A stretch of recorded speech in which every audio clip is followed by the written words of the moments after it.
Welcome back students in your science session with chapter number 3, lecture 2, synthetic fibers and plastics. Earlier we discussed about synthetic fiber and blended fiber. इससे पहले हम पढ़ चुके. अब हम पढ़ेंगे कि synthetic fiber के advantages क्या हैं. Page number 43 of your book. Synthetic fiber have high tensile strength. Tensile strength मैं आपको बता दिया, power to deal with the force. जब इसको खींचा जाए तब थ्रेड जो है इजीली ब्रेक नहीं होता. That is called its tensile strength. वही उसकी टेंसिल स्ट्रेंथ होती है. यहाँ पर सिंथेटिक फाइबर जो है उसकी हाई टेंसिल स्ट्रेंथ होती है, इजीली ब्रेक नहीं होता है. ये डू नॉट रिंकल इजीली, इसमें इजीली सल भी नहीं पड़ते, तो इसलिए पहनने वाला जो पर्सन है उसको कंफर्टेबल वेयर कर सकता है. They offer unrestricted range of motion to the wearer. पहनने वाले को ये जो है कंफर्टेबल रखता है, प्लस ये उसका जो स्टैंडर्ड है, ओरिजिनल शेप है, वो मेंटेन करके रखता है. इट डू नॉट गेट कि वहीं कहीं से खिंच रहा है कपड़ा, या it give nice looking and it can regain it original shape again. बाद में उठने बैठने के बाद ये अपनी शेप दोबारा ले लेता है. They are soft and can be easily stretch. Soft होता है और इसको ईजिली स्ट्रेच करा जा सकता है, खींचा जा सकता है. दे आर ड्यूरेबल, लंबे समय तक चलता है. And less expensive as compare to natural fibre, और नेचुरल फाइबर से लेस कंपेयर में आता है. Then next is a disadvantage of synthetic fibre. कुछ एडवांटेज हैं तो कुछ डिसएडवांटेज भी हैं. Synthetic fibre can not absorb moisture. Easily moisture absorb नहीं करता, and this make them uncomfortable to the worn during summer. गर्मियों में इसे पहनना थोड़ा मुश्किल हो जाता है, because that time our body sweat. उस समय हमारे बॉडी से पसीना आ रहा होता है. They can catch fire easily. आग भी आसानी से पकड़ता है, so we have to be very careful while working in a kitchen. They cannot be ironed easily as they melt very quickly. Easily इसको आयरन भी नहीं किया सकता. At a normal temperature we have to iron, क्योंकि इसकी melting power भी ज़्यादा है, मेल्ट होने लग जाता है, इजीली आयरन से जाके चिपक जाता है. So now these synthetic fiber or polymer have and become an integral part of our life. History has seen Iron Age, Bronze Age and Copper Age. Based on the expensive use of polymers called plastics, it is appropriate to call the current age of the plastic era. आज की जो time है, this age is plastic era. Student, you all see there are varied things around you which is made up of plastic. बहुत सारी ऐसी चीज़ें हैं जो प्लास्टिक की बनी हुई हैं. Plastics, the word plastics is the next topic. So student, next topic is plastic. So student, we read that plastic age, we are leading in a plastic age. Nowadays plastic is most popularly used everywhere. Word plastic was derived from the Greek word plastikos.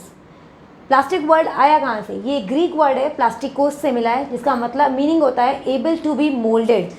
Moulding यानी इसको change करने की capacity या power. इसमें वापस से अगर हम इसको चाहें तो मोल्डिंग करके इसकी शेप को चेंज कर सकते हैं. अब हम लोग क्या करते हैं, टूटे हुए प्लास्टिक को बेच देते हैं, सेल कर देते हैं, और फिर वो जो लेके जाता है पर्सन, वो उस पर्सन को फैक्ट्रीज में दे देता है जहाँ पे इनकी मोल्डिंग की जाती है. मोल्डिंग होकर वापस से यह हमारे पास फिर अवेलेबल हो जाता है, किसी भी फॉर्म में अवेलेबल हो. Then classification of plastic. Plastic 2 form में हमें पढ़ेंगे हम लोग. एक होते हैं थर्मोप्लास्टिक, एक होते हैं thermosetting plastic. Student, open your book at page number 44. Thermoplastics.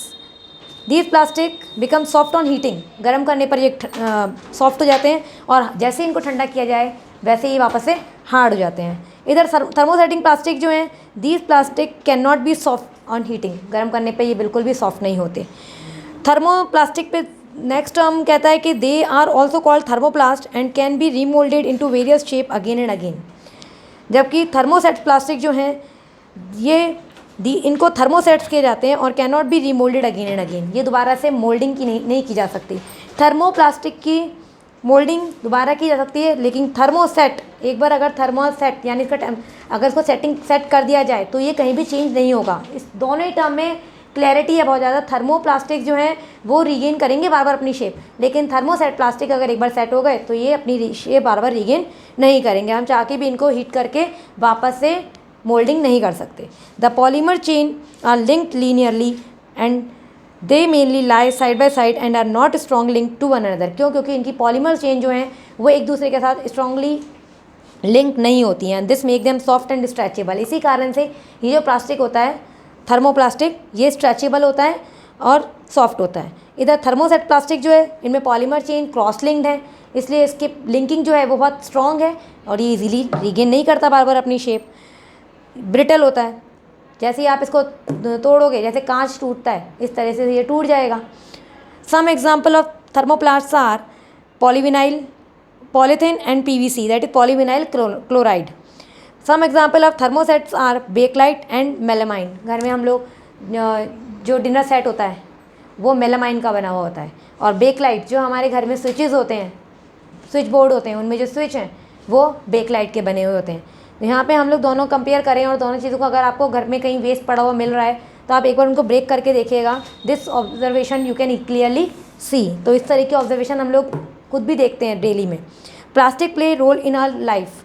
There versatility allow them to be use in everything from part of toy to spaceship, from soft drink bottle to the refrigerator. Plastic हमारे आसपास even कहीं भी हम लोग देखें, observe करें तो कहीं ना कहीं किसी न किसी फॉर्म में अवेलेबल है। Plastic make our life easy and better. How did plastic become the material of choice for so many varied application? It is because of the property they possess. क्योंकि प्लास्टिक में कुछ ऐसी properties हैं जिनके कारण से ये इतना ज़्यादा यूज़ किया जाता है। फर्स्ट प्रॉपर्टी है इसकी नॉन रिएक्टिव। यहाँ पर कुछ प्रॉपर्टीज़ दी हुई हैं प्लास्टिक की, स्टूडेंट्स, जो मैं रीड कर रही हूँ और एक्सप्लेन कर रही हूँ। नॉन रिएक्टिव, ये रिएक्ट नहीं करता वाटर के साथ और एयर के साथ। It mean it do not cause any reaction and they are highly resistant to chemicals को भी रिएक्ट नहीं करता। Thus they are use to store various kind of material including many chemical. इसलिए बहुत सारे केमिकल जो हैं प्लास्टिक बॉटल में ही आते हैं। Plastic do not gate rust, जंग नहीं खाता, क्योंकि जब वाटर और एयर के साथ रिएक्ट ही नहीं कर रहा तो इसमें जंग खाने की प्रॉपर्टी ही नहीं है। लाइट वेट होता है, स्ट्रॉन्ग और ड्यूरेबल होता है। हल्का होता है वेट में, ड्यूरेबल लंबे समय तक चलने वाला होता है, और लाइट वेट होता है। अब आप कहोगे प्लास्टिक तो टूट जाता है इजीली, लेकिन स्टूडेंट अभी मैंने आपको बताया कि जो थर्मोसेट प्लास्टिक हैं, जो थर्मोसेटिंग प्लास्टिक हैं, वो बेकलाइट जो हमारे स्विचेस हैं वो इतना इजीली नहीं टूटते, वो गर्म होने पर भी पिघलते नहीं आसानी से। पुअर कंडक्टर, प्लास्टिक इलेक्ट्रिसिटी और हीट का पुअर कंडक्टर है, इसलिए जो बहुत सारे हैंडल्स हैं, कुकर के हैंडल्स देखो या फ्राई पैन के हैंडल्स देखो, वो प्लास्टिक की बनाए जाते हैं ताकि उससे कंडक्शन नहीं हो हीट का या इलेक्ट्रिसिटी का। Flammable, plastic being organic in nature are highly flammable. हाँ, लेकिन ये है कि प्लास्टिक क्योंकि आसानी से आग पकड़ लेता है, मेल्ट भी इजीली हो जाता है। So for example polythene melt as soon as it come in contact with fire. तो पॉलीथिन जो है जैसे ही फायर के कांटेक्ट में आता है वो मेल्ट हो जाता है। However PVC is a self extinguishing plastic. Uses of plastic, plastic find extensive use in the health care industries, packing of tablets, thread for stitching wounds, syringes and making surgical gloves. Special kinds of plastic cookware is used for cooking food in microwave oven. Oven में जो plastic apply करते हो, use करते हो utensils, वो भी आप देखते हो अपने घर में, वो भी प्लास्टिक की बने हुए हैं, but they do not gate melt, वो इजीली मेल्ट नहीं होते। Teflon is a plastic on which oil and water does not stick. Teflon एक ऐसा प्लास्टिक है जिसपे ऑयल और वाटर स्टिक नहीं करता, चिपकता नहीं है। So it is use for non stick coating, इसलिए नॉन स्टिक कोटिंग के लिए यूज़ किया जाता है इस तरह के प्लास्टिक को। PET is use to make bottles for packing mineral water and medicine. Polystyrene is use for making electronic items. PVC is extensively use for making plumbing pipes, concealing electrical lining, flooring, upholstery and furniture. Bakelite a thermosetting plastic use for making electrical fitting. So student, यहाँ पे बहुत सारे uses हैं plastic के, that you will read and you will go through it. एक बार अच्छे से पढ़ेंगे आप इसको, क्या क्या यूजेस हैं प्लास्टिक के, यहाँ पे क्लियर है। Plastic and the environment, we usually get thing wrap in plastic और प्लास्टिक पैक पॉलीथीन बैग्स। हम अपने मार्केट से जाते हैं, कुछ भी लेके आते हैं, वो प्लास्टिक बैग्स में आते हैं। प्लास्टिक को हम लोग इतना ज़्यादा यूज़ भी करते हैं डेली लाइफ में, और इसको फिर गार्बेज में फेंक भी देते हैं। इससे हमारी इन्वायरमेंट को बहुत ज़्यादा नुकसान है। नुकसान क्या है कि जब इस तरह के पॉलीथीन बैग्स, वो एनिमल जो गार्बेज, डम गार्बेज पे फीड करते हैं, स्ट्रे एनिमल, इधर उधर घूमने वाले जो जानवर हैं, जब इस तरह के गार्बेज पे फीड करते हैं और इस तरह के गार्बेज को खा लेते हैं तो उनके साथ पॉलीथीन भी खाने में आती है। जब पॉलीथीन खाई जाएगी तो उनके जो ट्रैक है, रेस्पिरेटरी ट्रैक, वो चौक हो जाएगा और जिसके कारण से उनकी डेथ भी हो सकती है। The student avoid this kind of things because plastic are non biodegradable in nature. Non biodegradable वो होते हैं जो इजीली डिग्रेड नहीं होते, या कह लो कि डिग्रेड ही नहीं होते, कभी भी इन्वायरमेंट पे वो डिकम्पोज नहीं किए जाएंगे, घटेंगे, कम नहीं होंगे। ये टर्म दोनों आपको बहुत अच्छे से क्लियर हैं, पहले भी साइंस है, biodegradable and non biodegradable. Plastics are non biodegradable. Polythene bags thrown in the drain are responsible for the coagulation, clogging the drain. नालियाँ जाम हो जाती हैं, प्लास्टिक को अगर आप लोग फेंक दो इधर उधर और ड्रेन में, नालियों में फंस जाए तो।